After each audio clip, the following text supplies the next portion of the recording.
ਕੇਂਦਰੀ ਵਾਤਾਵਰਣ, ਜੰਗਲਾਤ ਅਤੇ ਜਲਵਾਯੂ ਪਰਿਵਰਤਨ ਬਾਰੇ ਮੰਤਰੀ ਭੁਪਿੰਦਰ ਯਾਦਵ ਨੇ ਨਵੀਂ ਦਿੱਲੀ 'ਚ ਆਈਡੀਆਜ਼ ਫਾਰ ਲਾਈਫ ਦੀ ਸ਼ੁਰੂਆਤ ਕੀਤੀ ਤਾਂ ਜੋ ਉਤਪਾਦਾਂ ਅਤੇ ਸੇਵਾਵਾਂ ਨਾਲ ਸੰਬੰਧਿਤ ਵਿਚਾਰਾਂ ਅਤੇ ਨਵਾਂਚਾਰਾਂ ਨੂੰ ਆਨਲਾਈਨ ਸੱਦਾ ਦਿੱਤਾ ਜਾ ਸਕੇ ਕਿਉਂਕਿ ਵਾਤਾਵਰਣ ਅਨੁਕੂਲ ਜੀਵਨ ਸ਼ੈਲੀ ਨਾਲ ਸੰਬੰਧਿਤ ਵਿਹਾਰਿਕ ਤਬਦੀਲੀਆਂ ਨੂੰ ਪ੍ਰੇਰਿਤ ਕਰਦੇ ਨੇ।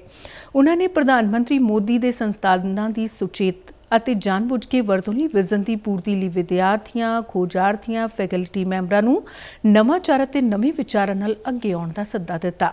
ਸਮਾਗਮ ਨੂੰ ਸੰਬੋਧਨ ਕਰਦਿਆਂ ਯਾਦਵ ਨੇ ਆਖਿਆ ਕਿ ਇਸ ਪਹਿਲਕਦਮੀ ਦਾ ਉਦੇਸ਼ ਵਿਦਿਆਰਥੀਆਂ, ਸਟਾਫ ਅਤੇ ਖੋਜੀ ਵਿਦਵਾਨਾਂ ਨੂੰ ਮਿਸ਼ਨ ਲਾਈਫ ਦੀ ਗਲੋਬਲ ਪਹਿਲਕਦਮੀ 'ਚ ਆਪਣੇ ਵਿਚਾਰਾਂ ਦਾ ਯੋਗਦਾਨ ਪਾਉਣ ਲਈ ਉਤਸ਼ਾਹ ਅਤੇ ਪ੍ਰੇਰਿਤ ਕਰਨਾ ਹੈ। ਉਨ੍ਹਾਂ ਆਖਿਆ ਕਿ ਵਾਤਾਵਰਣ ਦੀ ਸਥਿਰਤਾ ਨੂੰ ਸਮਰਪਿਤ ਵਿਸ਼ਵ ਪੱਧਰੀ ਅੰਦੋਲਨ ਵਿੱਚ ਹਿੱਸਾ ਲੈਣ ਲਈ ਪ੍ਰੇਰਿਤ ਦਿਮਾਗਾਂ ਲਈ ਇੱਕ ਸ਼ਾਨਦਾਰ ਮੌਕਾ ਹੈ। ਕੇਂਦਰੀ ਮੰਤਰੀ ਨੇ ਆਖਿਆ ਕਿ ਲੋਕ ideas for life.nic.in ਤੇ ਵਿਚਾਰ ਪੇਸ਼ ਕਰ ਸਕਦੇ ਨੇ।